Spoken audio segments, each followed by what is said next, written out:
Yaya, nous devons faire le plus vite que possible pour éradiquer le phénomène Kuruna Oyo. Yaya, ba Kuruna baza ya dimension surtout. Et puis si pas si ya kosakalate na ville province ya Kinshasa, mwana mobali Oyo abomi mwana ya wewa akundie na chantier. Et puis azui moto na ye ya kimi. Heureusement Mbulamatari akoyi na ye yango tokolanda yango awa na émission ya lelo.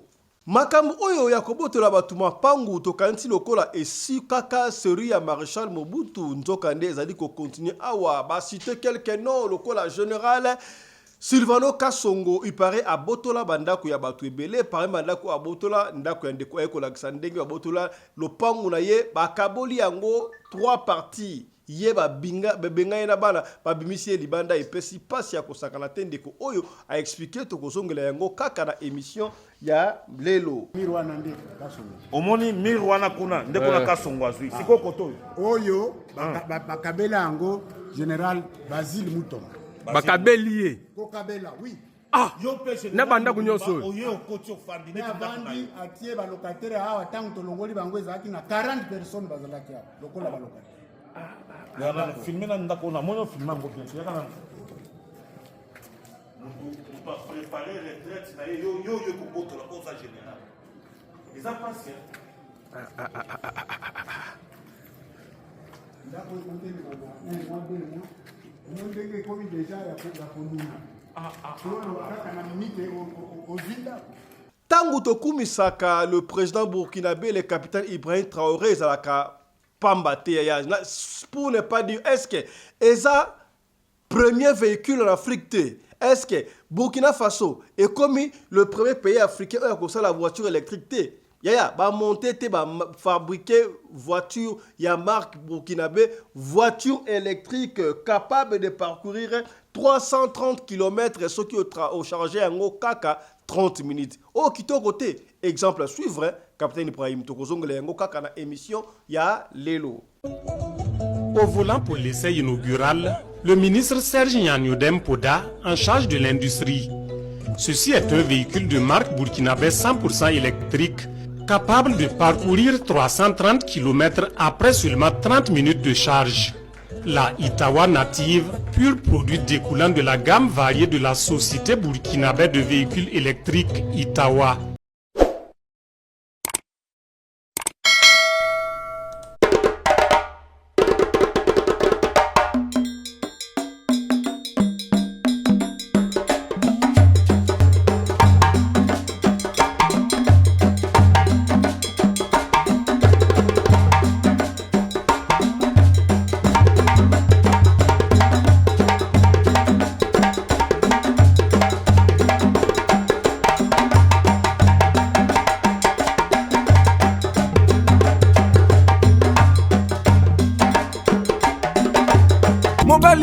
na mwina ngolo aboya hydroquinone soki ezotambola basheri bazokoya mayanga na retrouve douce tendresse affection epa na yo nasalelo nini poni Mbote bandeko balandi ya radio loko télévision bisika nyos tu bozwami merci na confiance pe fidélité bozali ko continuer ko pe sa programme oyo radio lokole masolo et pa wapi to kutalaka chaque fois pour na ko solo la makambo zali koleka bongo na communauté na biso africaine mingi ya biso batu oyo tolobaka blingala ngai kombo na ngai Fiston Pelende tata ya Sedek ya toye na tongo lelo ko talisa yo makambo oyo zali koleka na ville province ya Kinshasa en ce qui concerne des phénomènes kuruna yaya. Comment se fait-il que moto se permettre aboma moninga na ye moto ndeko oya bomi mwana ya wewa akundie na chantier yaya bokota ba image live awa et puis aji moto na ya kimi ezo pesa pasi yaya ko sakana te makambo oya phénomène kuluna ba kondi ya mboka ba li ko sala neso tout pour ba éradiquer ngo mais c'est comme si ba kuluna ba li ko bota chaque jour ba zo ko kwena likolo ba zo ko manase mabele to ba zo uta ba kuluna oyo mais to ko lemba bino peut-être ko kena bino tinati papa maman soki bo alors yi kuluna yebisa atika po makambo komi dangereux à kosakala te soki bazuyo eza mawa kosakala te pona boye kasi ya moto ko bakuna tika to développer moi des trois makambo oyo moni bongo na sommaire voilà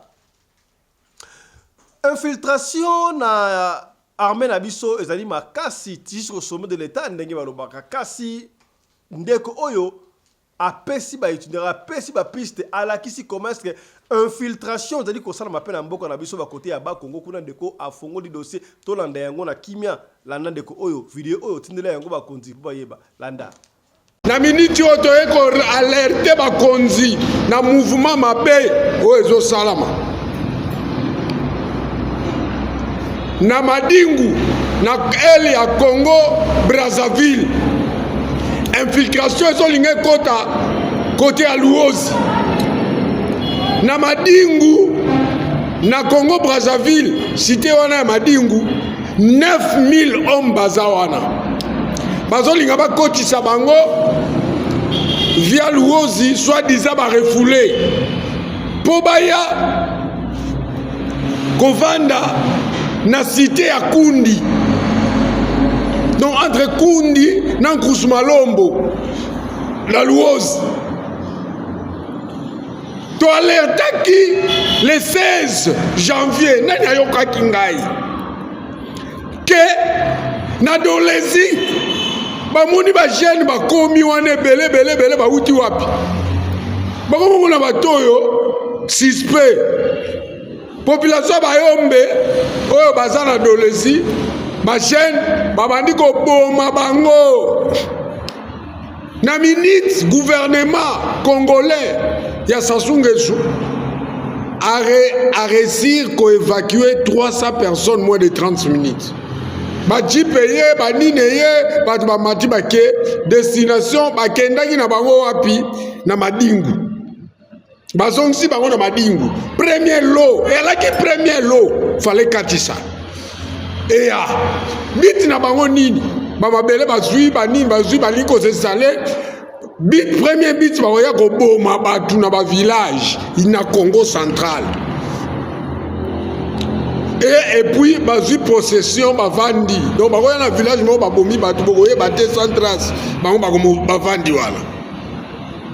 Boko benga oyo kinga delega kate botiki.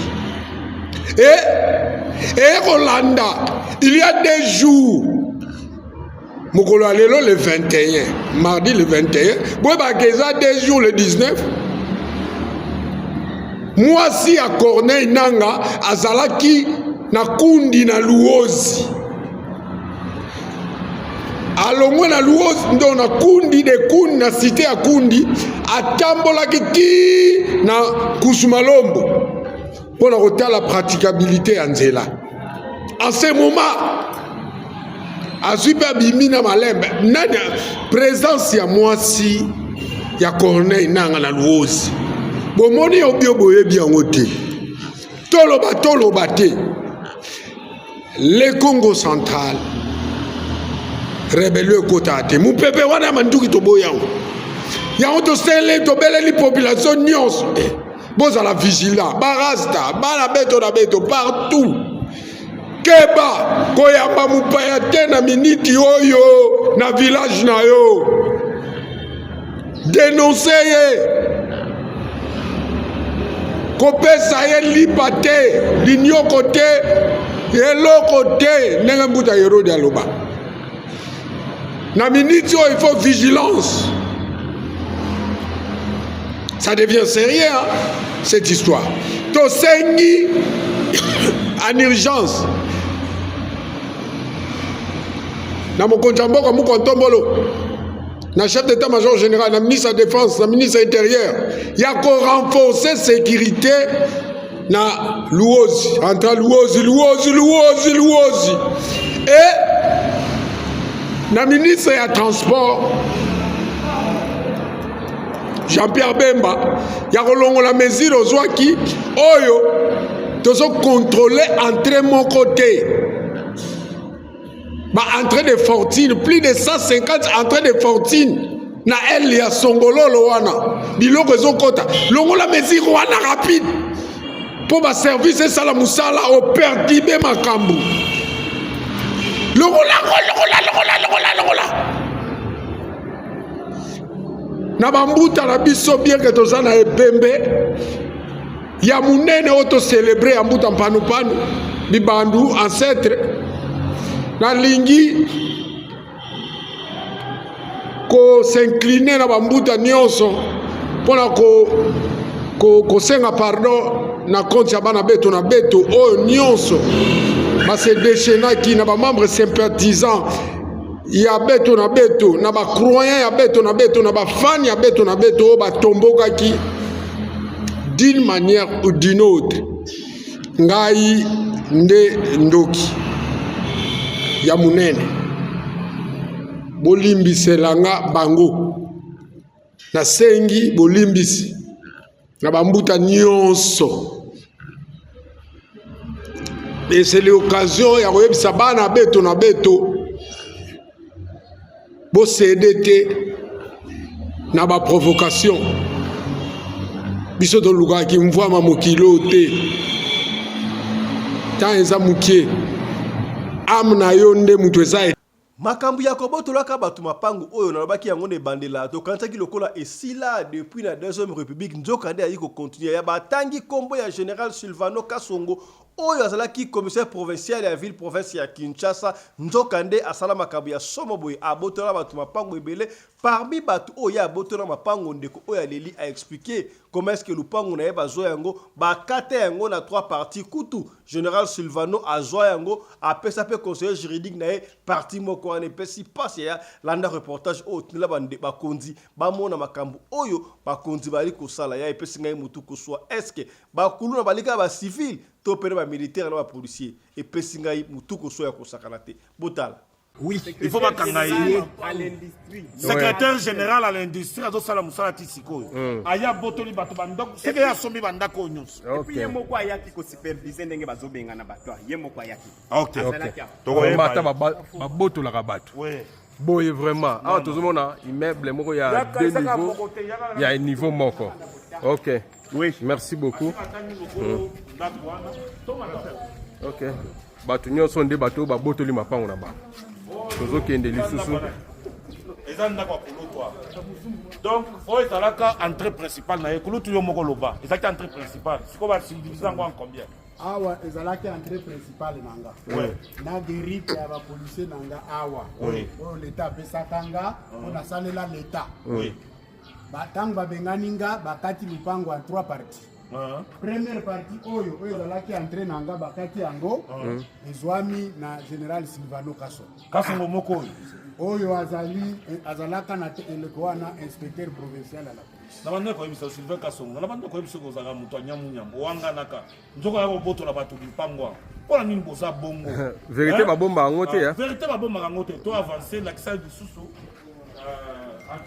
ezaka lupangu na ye donc bandi banda kuna tiao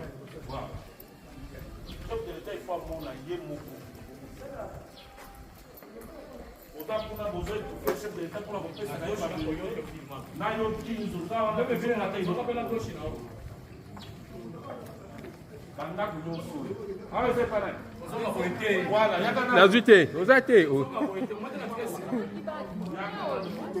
ok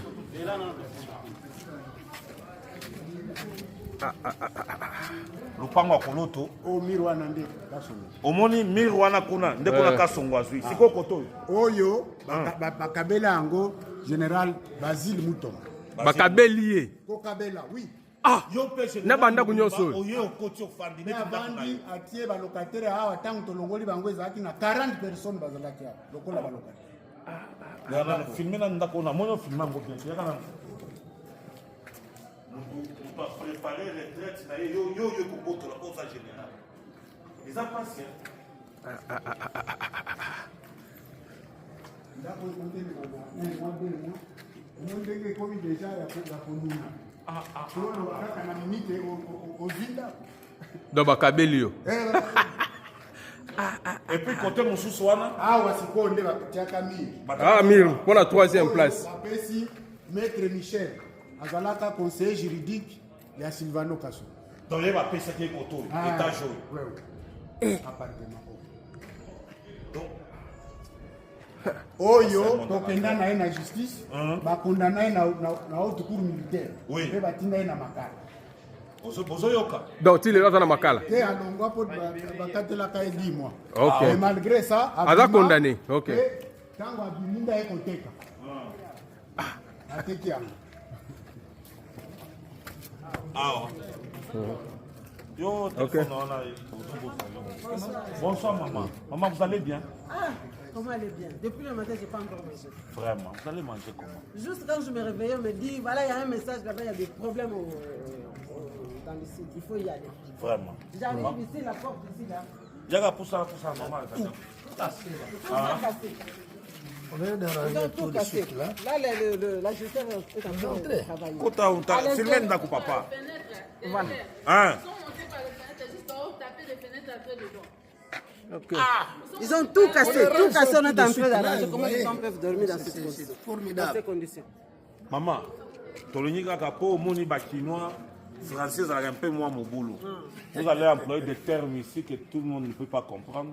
Il serait mieux que vous puissiez un peu nous expliquer en lingala pour que tout le monde puisse comprendre.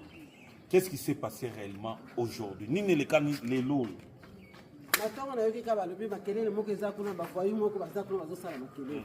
Na bengi bandaka bibo bongana na yoki bafoyi moko bazakuna bota la porte bukakota te.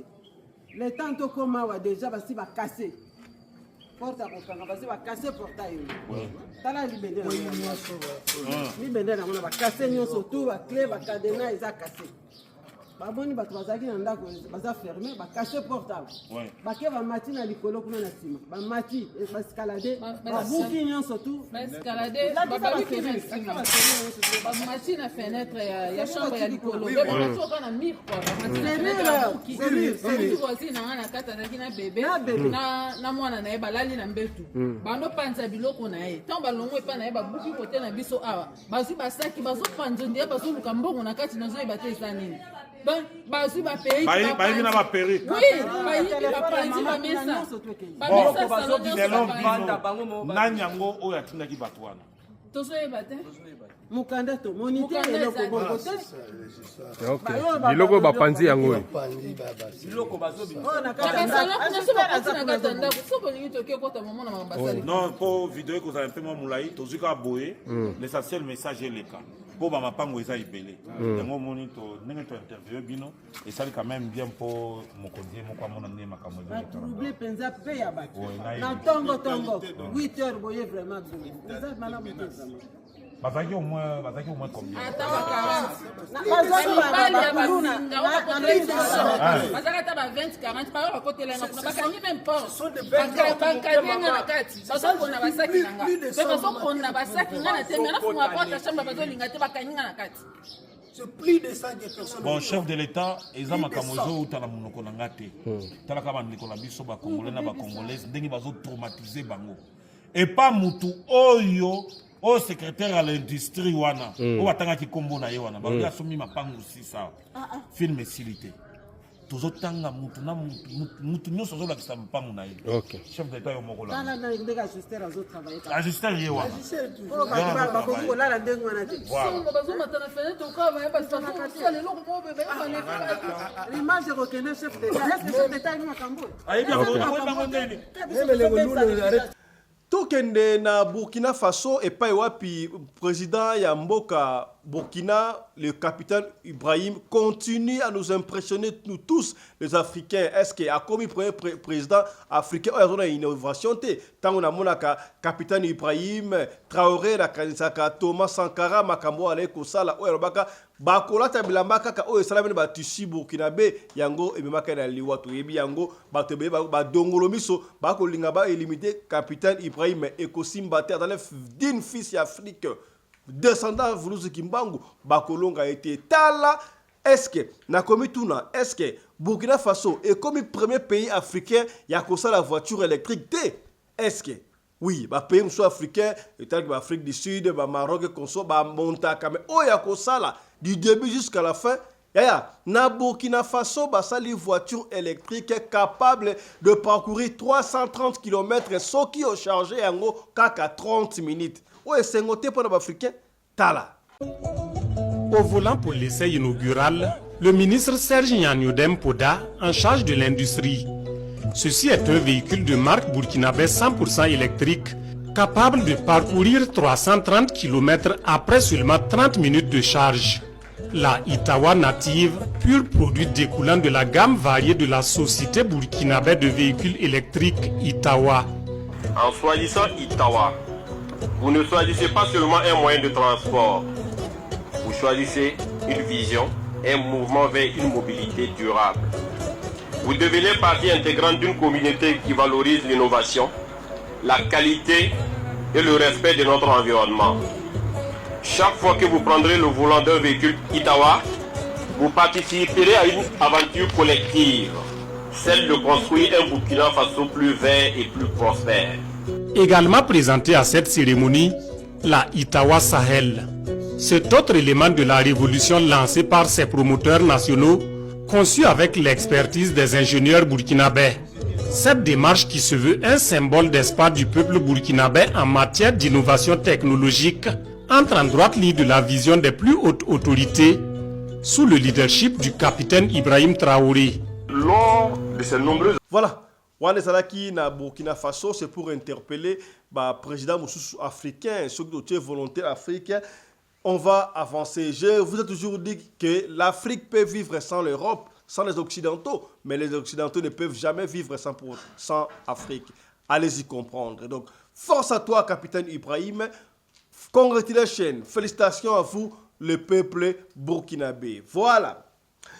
Il y a comment est-ce que phénomène kuluna oyo bombe à retardement vous avez explosé. Comment est-ce que batu bazo perdre ba vie na bango lobi awa DJ auti ko kufa pona bakuluna babomi na ebite makabakuluna auto ko suko na yango ndenge batu bazo ko zo yango à la légère bazo ko boma batu sans pitié et ce qui est commis batia bango maboko batinda bango mona Jésus-Christ commis au nom droit de l'homme. Est-ce que sikabwe awa kuluna oyo abomi mwana ya wewa akundie na chantier azui moto na yake nango droit de l'homme ayete ayako tuna ndene bo muto boy yaya revenons-nous. C'est maintenant ou jamais. Nous devons éradiquer le phénomène kuluna. Oh papa, maman, yaya, leki, soki ndekora le kuluna. Mwana na le kuluna pe kisaye. Est-ce que yo pena ozaye sengo olia karandaku mobile na yo ayela ko ba téléphone, ayela ko ba mbongo oyo akena ko boto la batu. Ko bon batu. Ozomona yango normal? Molume utuap. Bazo ko kangaka ba kuluna me bazo ko bimaka chaque. Est-ce que bazo bota lokola ba champignon, bazo ko lokola marde likolo tondre nini nga mutu na ngazali ko soya. Tala image oyo comment est-ce que abomi mutu akundie na chantier. Somo hein total. Ko sala devoir moko patriotique.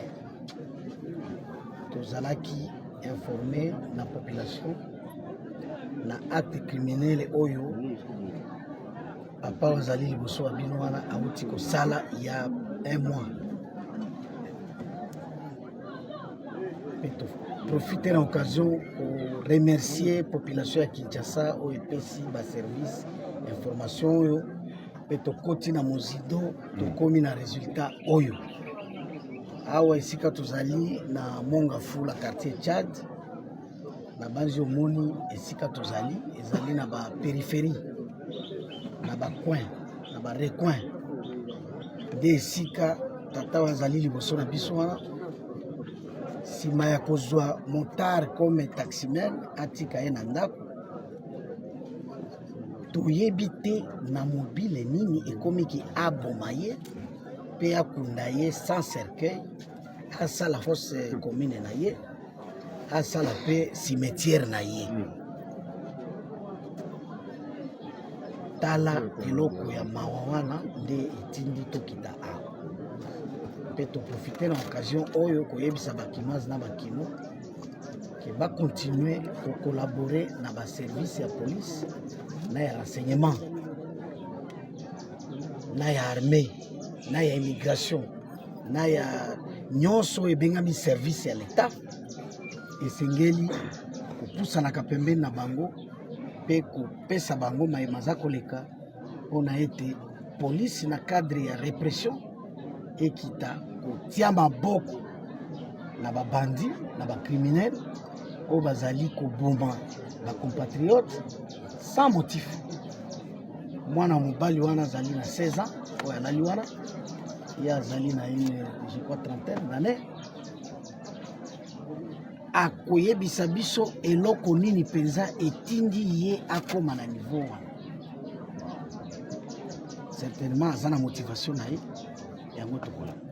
Mais mpona kokoma awa torespecte mibeko, tosengaki mikanda ya exhumation mpona ndeko alali wana akende kokundama na bomoto ndenge eza prévu akoma na cimetière epuis azala na kati ya sanduku mpona respect ya bomoto.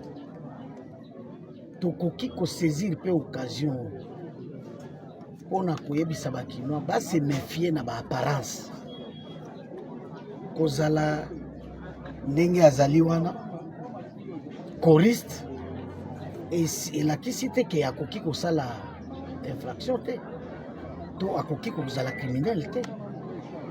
Tala exemple monene, choriste abomi leki na ye ya quartier ayebi ye bien mpe ayebisa baboti na ye te ke abomi ye. Ye moko nde ayebi mpona nini azwi ye na parking, azwa ye lokola client na ye mpe amema ye awa. Baza kaka bavoisin, famille yango eza na nsima mpe akundi ye na butu mpe ndenge ekomi. Kala mingi te boyokaki likambo ya saxophoniste oyo akangami na opération ntongo. Nani nakomona ka oyo akoloba lisusu ke kozala saxophoniste elakisi ke okoki kozala criminel te. Nde tosengi na bakinoise na bakinois base rapproche kaka na baservice na polise na bango mpona kodenonse mabe nyonso. Polise azaka na liboma te.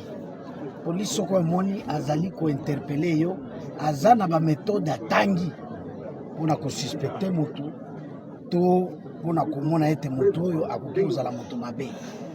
Tika totuna ye na mituna wana nde tokomaka na makambo kosala mpe confiance na bajuge na bango congolais. Motu wana alekaki na audience publique, batiaki batunaki ye mituna mpe apesaki bia, azalaki confronté.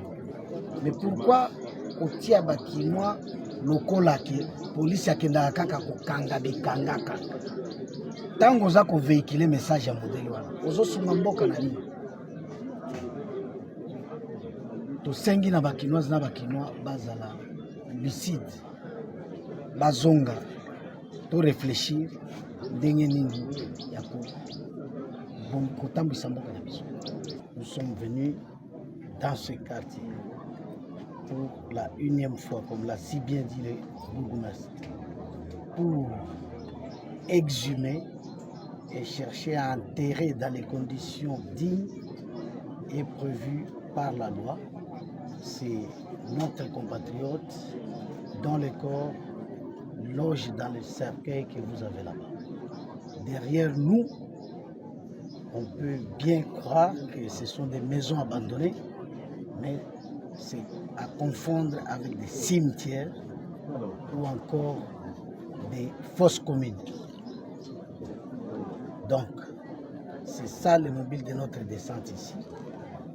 Nous avons épuisé toute la procédure dans cette enquête jusqu'à obtenir de la justice les documents qui nous a autorisé cette opération de tout à l'heure. Le corps sera remis à la famille pour qu'il soit enterré dans les conditions humaines. Nous profitons de cette occasion pour lancer encore une fois un appel aux Quinoises et Quinois de dire que la sécurité est une affaire de tous. C'est grâce à des Congolais aimant leur pays que nous avons eu des informations comme quoi ce corps était tué et était enterré ici. Nous profitons toujours de la même occasion pour remercier les Quinoises et Quinois qui apportent l'information nécessaire à la police. Ceci, c'est dans le cadre de la sécurisation des personnes et de leurs biens qui a 2 volets, la prévention et la répression. Là, nous sommes déjà au niveau de la répression. Lorsqu'on a appréhendé ces messieurs, il sera déféré à la justice. Nous sollicitons encore cette collaboration et lançons un appel d'éveil. Que les Quinoises et Quinois cessent de se laisser distraire par des réseaux sociaux, par des pratiques qui, au fait, visent le sabotage de l'image de la République. On vous a présenté les criminels. Vous sentez qu'il est choriste d'une église. Il a un rôle, c'est un chrétien. C'est un chrétien. Mais il y a peu, vous avez suivi toujours les mêmes réseaux, critiquer l'arrestation d'un saxophoniste. Mais aujourd'hui, je pense que c'est lorsqu'on dit, on doit dire que l'Okuta est un ascenseur, vérité est un escalier péco. J'appelle encore les Quinoises et Quinois à faire confiance à ses services, à sa justice. Lui, il va passer devant le juge. Comme celui qu'on a dit tout haut qu'il était saxophoniste. Les Quinois doivent savoir que ce monsieur était interrogé et il est passé aux aveux et il était confronté. Et on l'a chargé. C'est ainsi que le juge a pris la sentence qu'il fallait. On appelle encore au Quinois de revenir au bon sens. Car les mêmes droits qu'a le monsieur qui dort déjà dans ces cercueils sont les mêmes que le monsieur qui est présenté devant les juges. Et on ne doit pas déconsidérer ces corps et considérer le criminel comme un saxophoniste qui les déchargerait de toute infraction. Il l'a fait et il en répond. Merci beaucoup.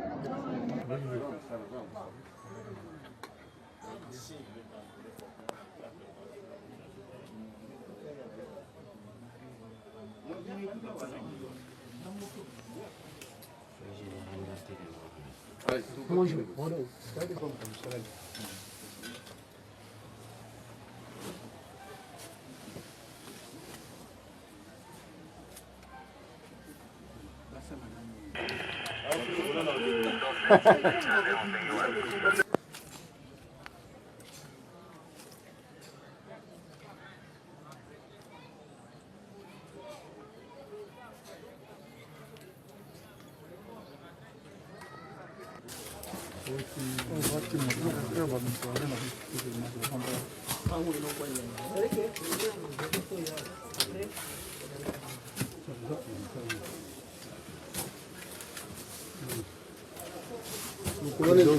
Il faut toucher rouge.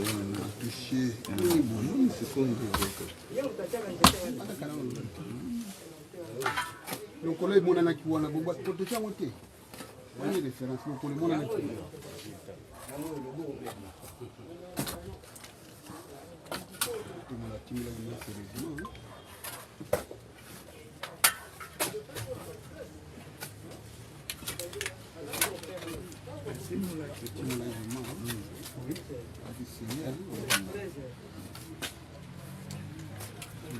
namoni abomaki ekaka koboma kota ofunga ye il faut koyiba na ndenge ase minyoto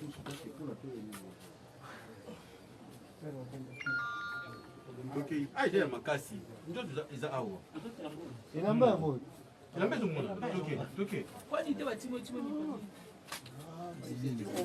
bozolo baba tona benga bino wa etika biso tosala na ndenge imo mutakundaki mukunakundaka silence ezalaka kunyere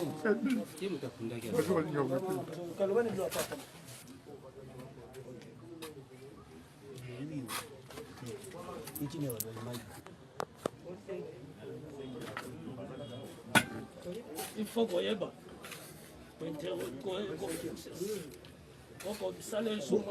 boya mpe kofuyana nini wana mwana bazeleza ebele omoni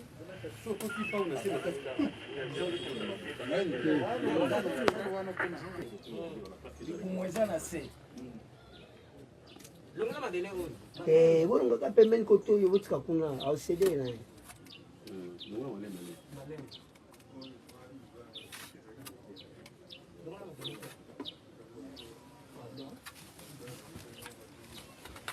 sikoyo chapa uboye chapa awa obakasa ngo naseka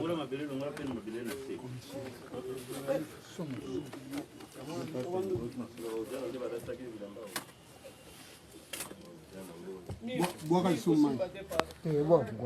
Il est fou de dégager.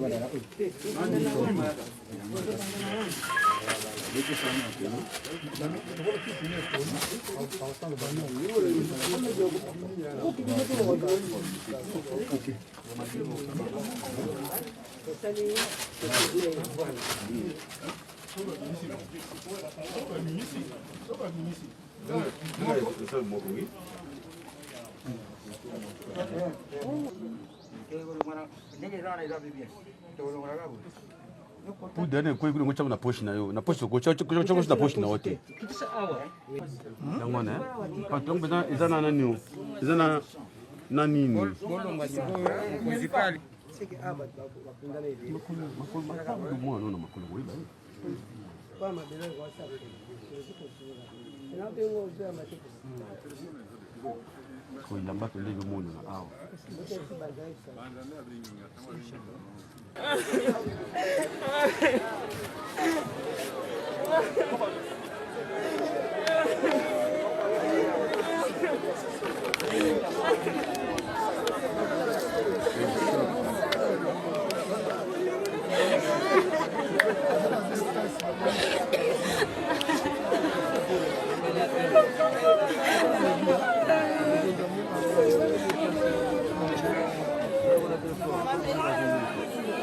Place chez lui à la maison, il a pris l'enfant, il a tué l'enfant, il l'a égorgé et puis il l'a enterré dans un chantier à côté, juste à côté de sa maison pour prendre la moto et aller vendre.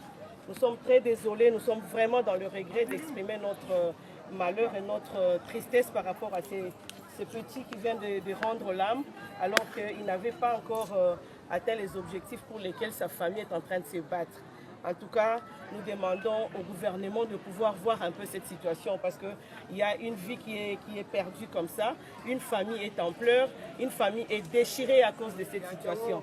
Nous remercions la police criminelle avec le colonel, avec le général, nous félicitons le général ainsi que le colonel par rapport à ce qu'ils ont abattu comme travail et l'OPJ avec qui nous étions sur terrain pour des enquêtes appropriées quant à ceux.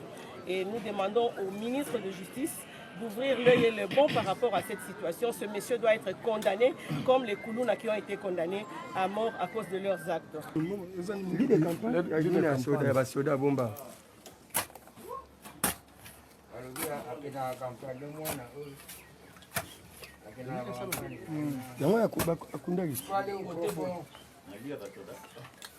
Oui.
CG,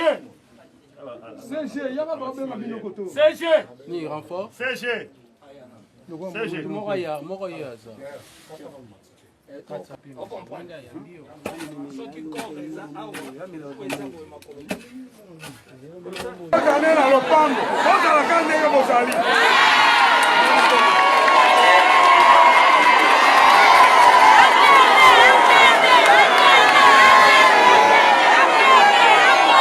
kangaki criminel na kombo ya Jotam etant tokangi criminel wana alobi ete abomaki mutu par étranglement mpe akundaki ye na lopango moko awa na Tchad. Yango wana mokolo lelo biso toye awa alakisi biso bisika akundaki mpe tobimisi ebembe. Kasi ntango tobimisi ebembe tomoni eloko mosusu kaka na bachambre bisika akundaki ndeko wana ezali maison inachevée. Yango wana mokonzi na biso ya ville ya Kinshasa toye na ye alobi tosenga na bino population bozala calme, tokobimisa ye criminel mpo totuna ye mituna par rapport ya eloko mosusu oyo tomoni. Population tokokommunike bino au fur et à mesure tokosilisa.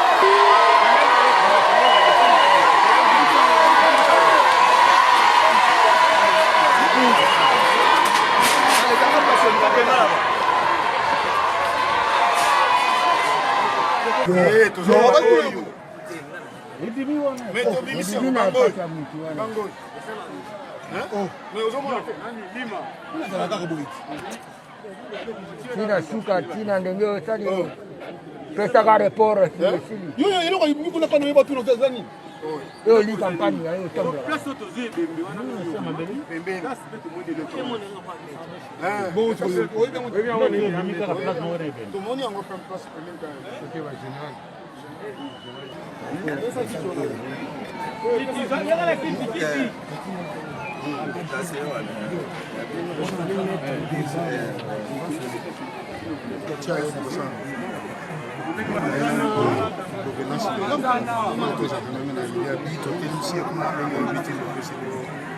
Même na libulu wana. Oui. Hein? Ekomi awa ndenge nini? Ekomi awa ndenge nini? Mpe na se ya mbeto ya basoda. Ekomi na se ya mabele ndenge nini? Oui. Je jure devant Dieu na miso bato. O nga na yebi na se ya motema na nga na seli lisu mpo na yebe ete kokokisa. Eza kaka kama ici. Parce que commandant Sabagé, bon, nga na mona ke loko aza agility. Commandant Sabagé na simama bandotia en tout cas on a bangaki misa bat na bangaki ke lobby na ke place à passe bien place bien on a que na sala qui on va qui place en général l'indimi qui na peine la civil peine dans ngai na za l'envie oyo na bien monti oyo dans nazo iba mbeto ke na sana ba biloko na simba bato na bo mabatu te. Mais tokuti yango na même local et pembeni pe na général. Monsieur le commissaire provincial adjoint en charge de la police administrative, mon colonel. Monsieur le commandant groupe, monsieur le bourgmestre de la commune de Mongafula, officiers supérieurs, officiers et policiers. Mon collègue Lelo, commandement de la police de la ville de Kinshasa, peut service oyo ezali rattaché na commissariat provincial et sali descente awa na quartier Tchad na commune ya Mongafula olandisama na interpellation ya monsieur Malela Matondo Gloire yeyo bozomona na ba chaîne ya télévision na bino ndeko oyo akangamaki na groupe de lutte contre la criminalité et stupéfiant po ete azalaki suspecté pona koboma moko ya bawewa na kombo ya Jotam. Fait ezali ndenge nini mokolo ya le 8 décembre ndeko oyo ayebaki ndeko oyo Malela Matondo Gloire azwaki moto express na moi pote wewa akende kotika ye na Lemba Imbu esika concert ebetamaki etango azwi ye na express wana ezalaki façon ya kokosa ye nde amemi ye awa pote ye avandaka na porte oyo bisika akengela lopango oyo ntango aye na ye awa na moto nde ayebaki na koetrangle ye koboma ye na étranglement buki ye kingo ntango abomi ye nde akei kokunda ye na bisika oyo touti kobimisa nzoto kasi kokangama na ye azalaki kokosa mingi ake ayebi likambo te epai tokendaki bapolisier babetaki masasi mutu na mutu akimaki na ndenge na ye me na professionnalisme oyo ya polisi na biso ya ville ya Kinshasa ye ayebaki na koavouer crime oyo mpe touti koexime corps bamembre ya famille bamoni bareconnaître oyo ya bango ya libota ndeko oyo Matumona Nakasila Jotam azali na 16 ans azalaki kovanda na avenue campus numéro 14 bis na quartier plateau D na commune ya Mongafula. Mowe azalaki mwana classe azalaki na deuxième scientifique pe azalaki kotanga na collège Elimo Mosantu na Livulu. Oye ndeko oyo abomaki ye mokolo ya le 8 décembre mokolo ya lelo ndenge toye nde toye kobimisa corps bisika atiaki mpo te tokunda ye na bakondition ndenge esengeli tala bisika polisi ezalaki kobimisa nzoto oyo tomoni lisusu ligne de campagne oyo ezali mbeto ya basoda ezali équipement militaire ye akundaki yango mpe kaka na local bisika tobimisi nzoto oyo elakisi ke ndeko bozomona na batelevizio azali mbala liboso te asala crime aza na maîtrise lokola tomoni na équipement militaire biso tokolandela susu ye malamu toyeba eloko nini esalaki ke akunda mbeto oyo ligne de campagne bisika oyo tomoni ebembe na quartier oyo ayebani malamu comme choriste na église catholique Précieux Sang nde bisika abetaka mbunda na chorale kuna bamonaka ye ndenge ayembaka me nzoka nde aza na bizali na ye mabe et d'ailleurs na commentaire tozwi na bato ya quartier biloko ebungaka mingi même na kati église récemment bauti kobungisa mpe matériel ya sonorisation na église bayebi auteur te nde eumeli te yeyo asali crime lolenge oyo tozo kodécrie na ngonga oyo azali mutu mabe donc bacrime ebele oyo ye asalaka surtout bisika oyo lokola ye akengelaka lopango oyo toyebi ete kozala kolongola mutu eya koboma ye bisika ovandaka ezali mbala liboso te asala crime oyo mon général na suki wana. D'abord, je remercie monsieur le commissaire parce que chaque fois qu'on a des problèmes, il ne nous a jamais abandonnés. Je pense que c'est pour la énième fois, moi et lui, nous descendons dans ces quartiers. Un quartier qui a toujours posé problème. Aujourd'hui, nous les remercions et nous les félicitons. Et nous félicitons aussi le travail abattu par tous nos services, que ce soit de la commune et de la ville. Ça, c'est un coup de chapeau parce que ça entre dans la vision du chef de l'État.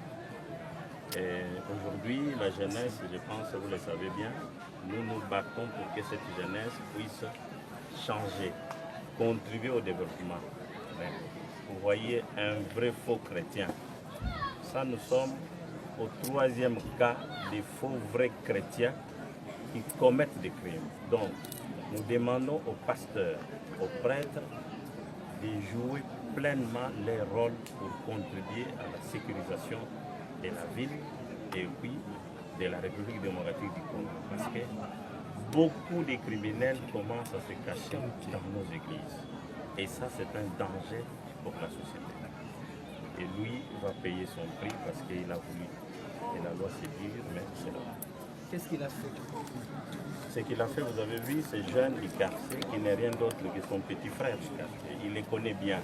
Et aujourd'hui, il les tue. Il les tue, mais crée un problème non seulement à la famille, mais à la société. La vie humaine est sacrée. Personne ne peut s'autoriser à doter la vie humaine. Vous le faites, vous serez condamné et vous allez payer.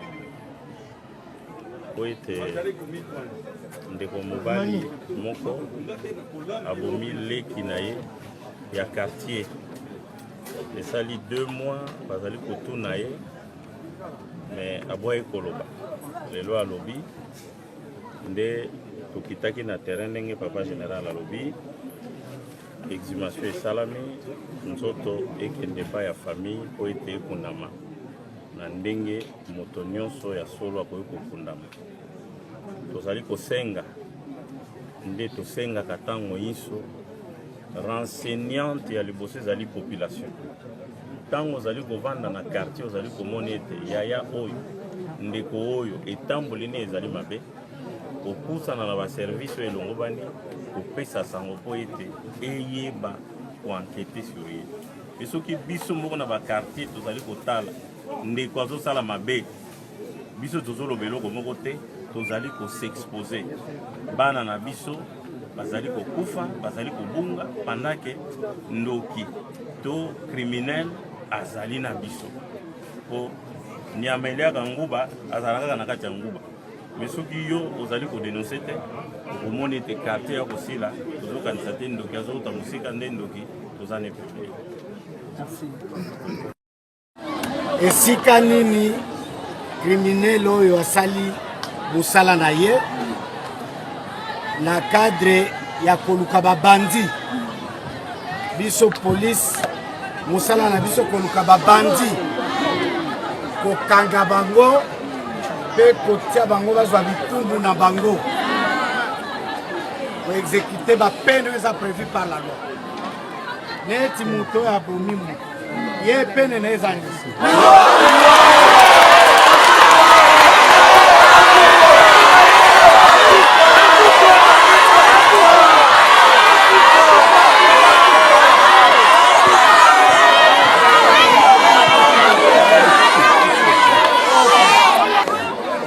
Baka ko suspecter mutu talanda kuna ye akoza la kotaka abimi amikangeli na batu ipo koyeba ko dénoncer na police tosi tolakisa bino ndenge ya suspecter mutu yo moni mutu na moya mona na kate c'est comme 19h aye na ndako na ye akomi kuna na moi amona na ka te il faut que ça la tout chef ya quartier avenue koyeba activité na ezaka nini tokutie na ba équipement militaire oyo sake akoucher ya ba militaire wana c'est que azana bakambo na mususu enquête ekolakisa biso tolingaki nanu to exhumer corps bakundango na bomoto si mande toza kolandela ye très bien tokoyeba asali crime wana na banani na complicité ya banani bango nyonso bakokuta. Merci.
Voilà.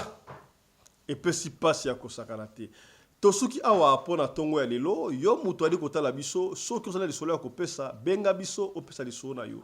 Soki obengi biso ozwi biso te komitungisa te, tikela biso audio ya lisolo to kobeta yango kaka ndengo lingi to beta yango. Soko lingi totanga kombo, to kotanga kombo. Soki po boy totanga kombo te, to kotanga kombo te. Biso to fonctionnaka ndengo wana. Allez, portez-vous bien. Santé de fer à tous hein. Chap chap. Et tchara.